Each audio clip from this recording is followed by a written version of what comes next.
matur nuwun tuwa sepote. Bek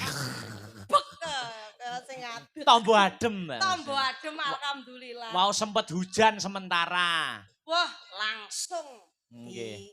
dongani Mas Dalang mampet seketika. Iya, Tengere udan kuwi rejeki. Nggih.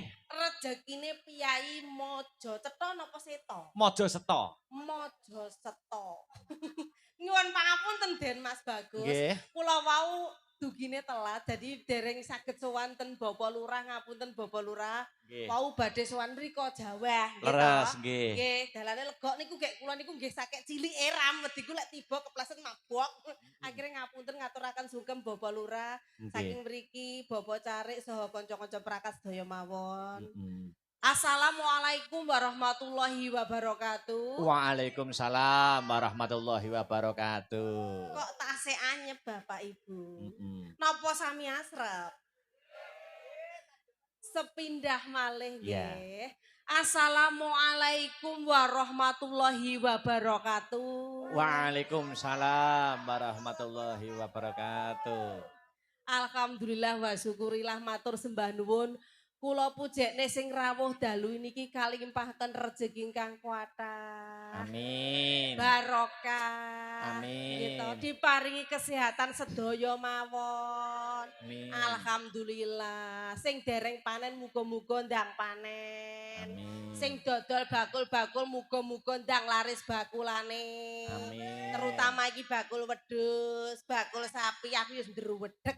Loh kok ndredeg, Mbak? Delot engkas ki ndredeg aku. Oh, besar. Apa ndelik aku. Loh, kok iso ndelik? Aku ngerti ning kene nek blantik sapi akeh. Diku ra iso mulih dikeluh aku kono.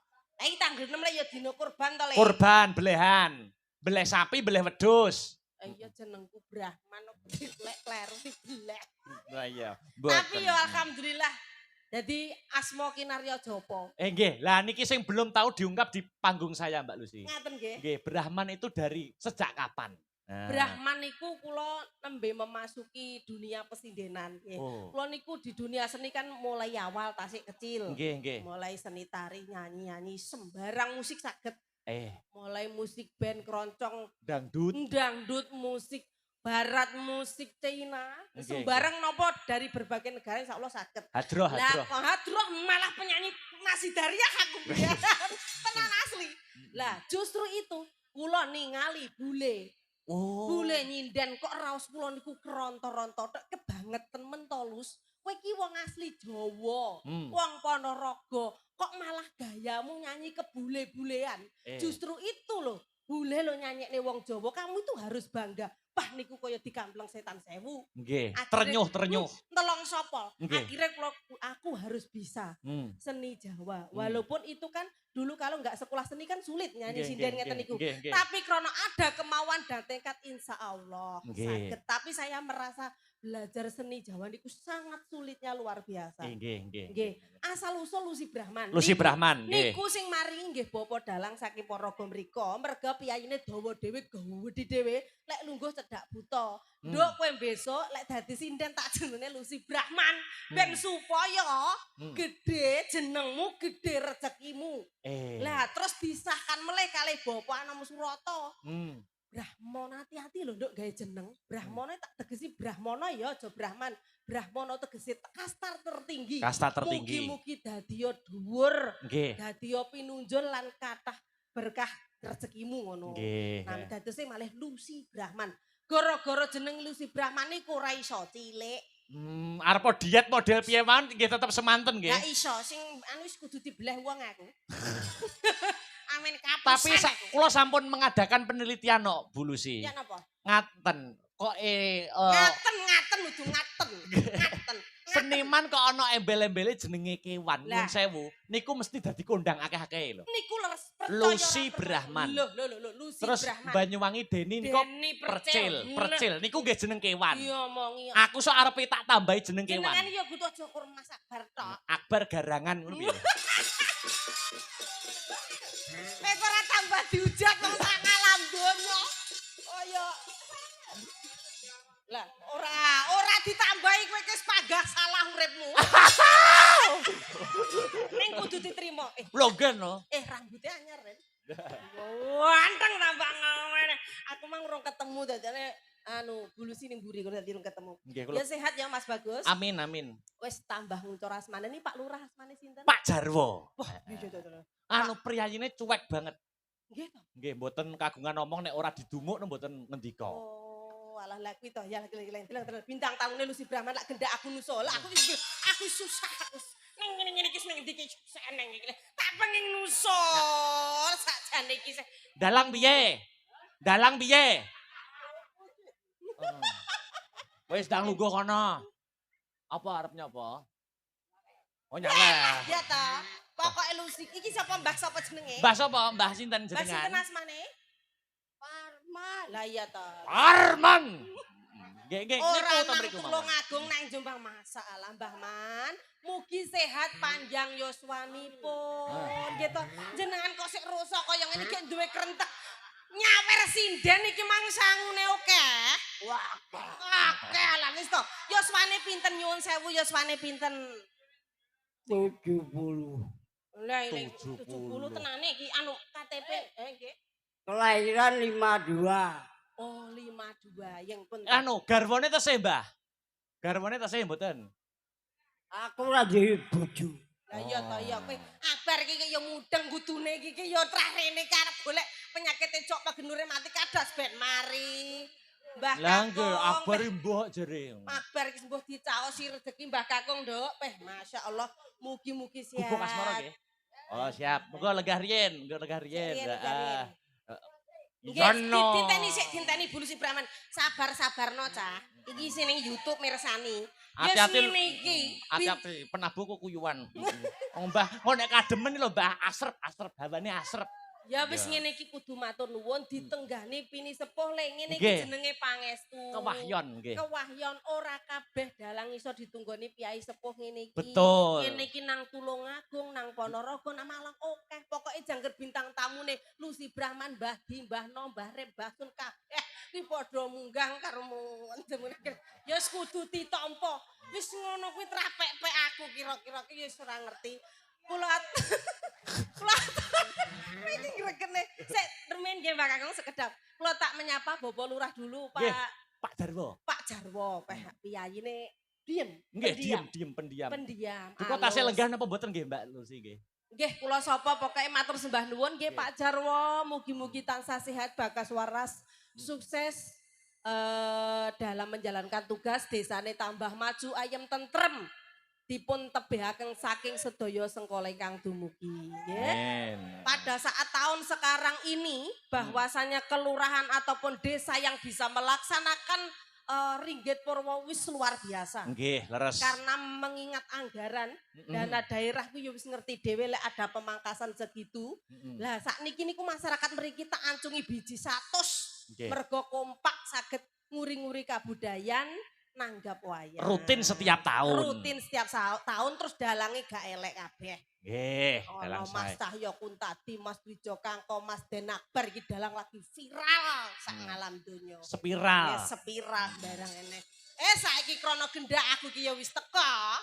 Ya wis ndang digarap bendang seneng atine. Niki wonten pamundutan dari nggih niki wau nggih bae nggih cocok. Dari seluruh WhatsApp yang saya terima terbanyak nyuwun gubuk asmara Bu Lucy. Ya ta. Dadi udan-udan ngene iki mbae iki arep-arep ngrungokne ning gubuk asmara. Aku ki mbok latihan lagu ping 10 metune ya gubuk asmara.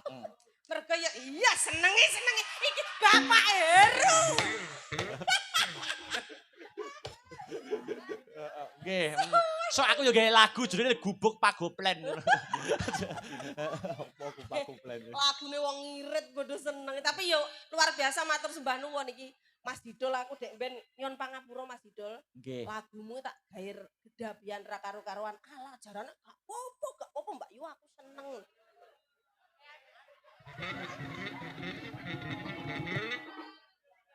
Dos pundi. Badhe napa? Lah, fotone cilik saiki kok melentus. Kok yo ketok lho ya, padahal tulisane gak ketok lho. Ya. Lah nggih fotone niku kan namung sirahipun lho kok. Lah sakniki mentung-tung sak sembarange. Nah, wis ora apa-apa. Lep kok yo roh lho yo. Anu, bulu sih jenengan bawane pocong to nggih, bekas moro nggih. Ya. Dibawani. Nggih, bawani kalih niki lho. Kalih Mbah Kung niki. Oh, Mbah Kung. Dihidupkan suasanane. Heeh, wis nyawer kok mesake. Nah, niku.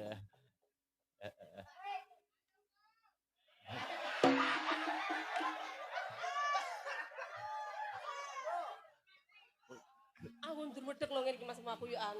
Roy bareng ngene iki dek ben iki kene aku ning Tulung Agung pernah asam urate kumat medun nggih. Ayo wedi sehat yo Kang ya. Pokoke semangat. Gawe-gawene. Ya.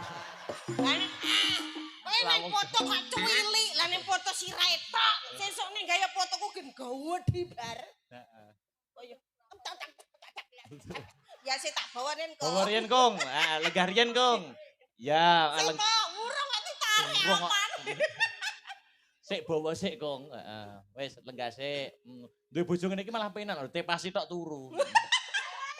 Iya, terpama dimasakne ya jangan bening. Dinikmati Kung. Heeh. Nggih, dimireng riyen nggih. Nggih. Urung kok ame dikeploki kaya dorae. Tak kentone dumateng Mbak Giyanti, matur sembah nuwun. Isik tambah suara kaya Indonesia Raya ya. Nggih, tak kentone dumateng Bu Giyanti wau sing sak numpangi kula ten mriku wah Giyantine gruap ya diparingi renono. Heeh. Mangga. Wis tepoki sik ne, Kong. Ya sik to, Cung. Ben ojo diseneni bene to, ben dawa umure kok gak apa-apa. Nyingkar nyingkur.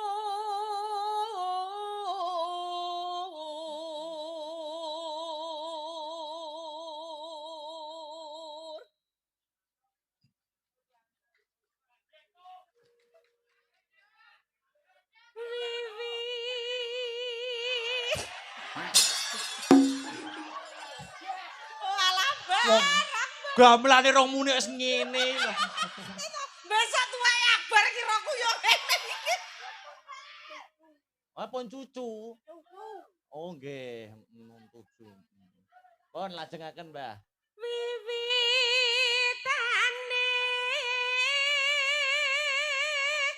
nyingkar nyingkur.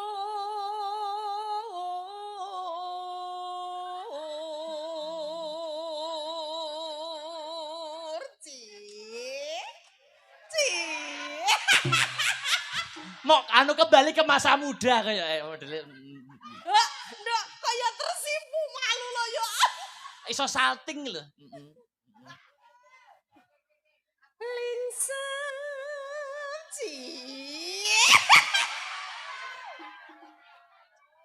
yen ke harus kalah lanang kan.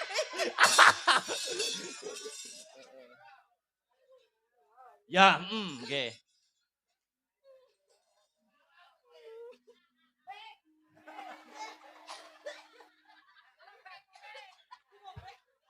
Sik minum sik. Kalem-kalem ya.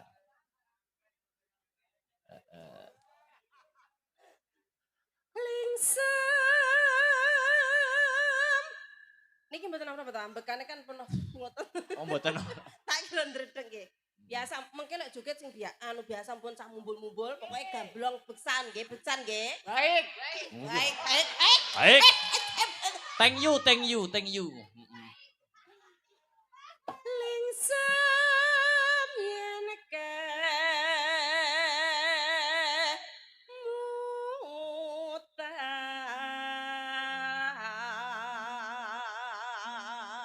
Aku ora arep komentar Norno kanggo Mbah iki. Ya napa? Kula wedi nek tuwek-tuwekan kula nggih kados ngaten iki. Lek mbae kan sik lho mbae niku kedah dicontoh. Sampun ya so tasik trengginas ngeten iki langka lho Lek. Nah, rata-rata ke dalang lek wis 70 ke ngene lho Lek lakune. Kok kean ngeprak ngene iki lho. Lho wonten dalang tangga kula. Piye? Umur 70 tahun niku metu kok jeding niku ora iso mlaku. Aku stroke. Rada pikun. Ngono ya. Nggih, tibake niku anu cawete dereng junggahne. Terus nyantol teng sikil yo ora iso mlaku no. Besok malah lek tuwek yo rasa gawe cawet kowe. Apa neh tukang syuting malah nemen lek tuwek kae. Oh nemen nih kok. Kira-kira mripate. Setem sitok mergo gane nginceng. Yuk ditelas deh, Mbak. Lalampar kangka uri.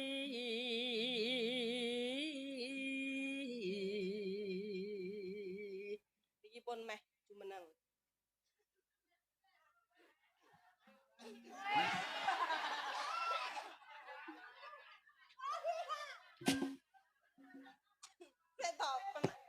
Jadi gini, suatu senam atau gerakan tari ini memang kedah ada pemanasan. Contohnya nggih, dari saya duduk seperti ini, kedah sikile dingerekne sik. Iki rileks ben ora asam urat kecetet. Iki bener Mbak iki rung apa-apa wis ndaplang ngene iki bener pelemasan dulu. Olahraga apapun itu pelemasan dulu. Nggih ta, Kong? Tos.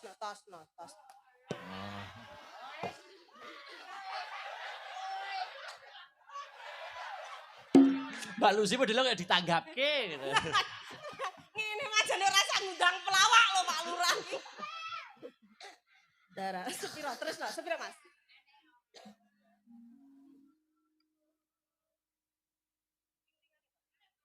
Ilangan aku sampean. Tarasna tulus nadyanengku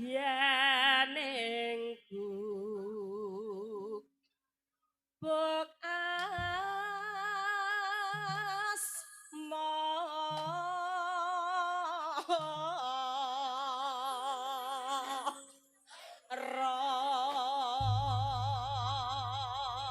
Kuwi mbiyen nek karo bojone nggih kira-kira ngaten Mbak Lucy. Nek wis barne ya ngono. Delok piyayine iki nom-nomane ganteng ra ilok-ilok lho. Irunge mbuwang iki sampene kalah mancung mesti ya pacare akeh. Iya, nggih to. Pacare akeh mbiyen nom-nomane nggih to. Iya, gitu nggih. Tanjake tayub nggih. Joget alon-alon mawon. Nggih alon-alon mawon, tayubke. Mengko ramban kedua dijaranke ya ora apa-apa jaranan. Iya. Enterewe jaranan bareng ya oke. Oke tek pokoke. Pak tindak mriki pun ngunjuk jamu to.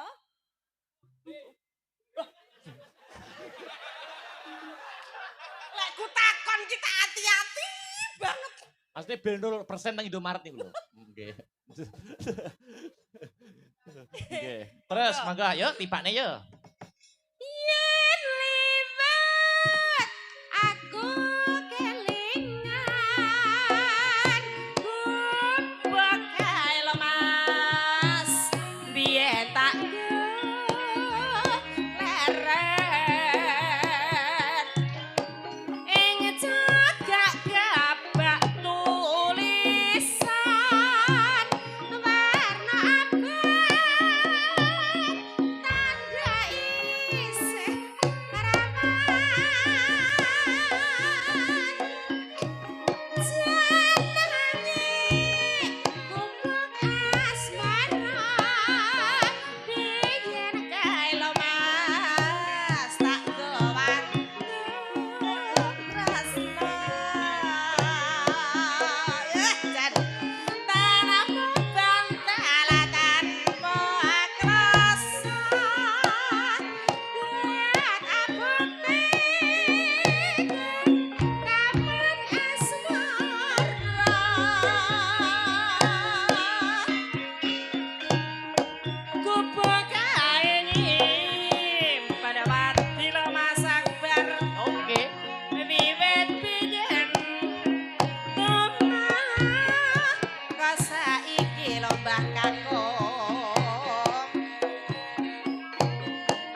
Wah, gila.